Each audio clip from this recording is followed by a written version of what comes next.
Mr. Speaker, today, sir, the facts are clear. The PPP failed Guyanese in its manifesto promise. Mr. Speaker, I challenge you to read page 13 of the PPP manifesto, and you will see, sir, a slew of measures they all failed to complete. Mr. Speaker, worse yet, Mr. Speaker, here is what the finance minister will not tell Guyanese in his budget presentation. He will not tell Guyanese, Mr. Speaker, that GuySuCo is not making returns to NIS. Mr. Speaker, he will not tell Guyanese that under the PPPC government, GuySuCo became the largest debtor to NIS, or that our factory and field workers NIS contributions are not being paid in. Mr. Speaker, the minister will not tell us his government spent over $40 billion on GuySuCo since taking office, and they lost equally, Mr. Speaker, over $22 billion.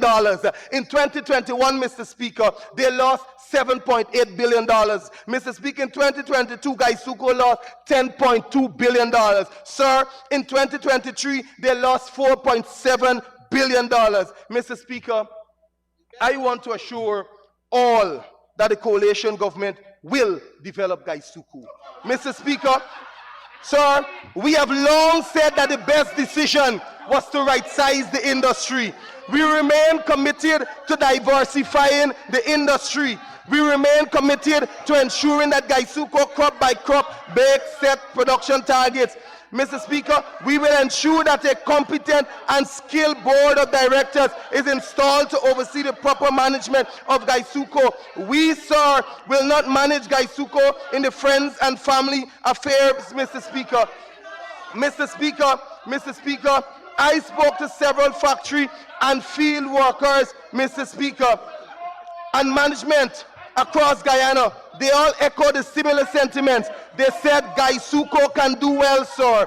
But the problem is the PPP government. Its incompetence coupled with some sections, Mr. Speaker, of management and the unfair treatment of many middle-class managers. Mr. Speaker, the ILO study showed that more jobs were lost in the sugar industry under the PPP than under the PNCR coalition. Mr. Speaker, the study says on page 24 that there were 28,081 workers employed by GuySuCo. Mr. Speaker, the report further noted that by May 2015, Mr. Speaker, the Guyana Sugar Corporation was in dire financial straits, and the number of employees reduced to 16,900, Mr. Speaker. Mr. Speaker, that was done by the PPP government, a reduction of 11,154 workers. This in comparison to the PNCR and coalition years in office, Mr. Speaker. We saw 325 jobs that were lost under Boredom and Hoyt and 5,160 under the coalition. Mr. Speaker, they like to talk about 7,000 sugar workers being displaced. But, Mr. Speaker, in 1976, there were 12 sugar estates in Guyana. By 2015, when the coalition took office, there were only 6 sugar estates, Mr. Speaker. Mr. Speaker, the PPPC closed 6 sugar estates between 1992 and 2015. They closed more than us, Mr. Speaker. They closed more than us, Mr. Speaker.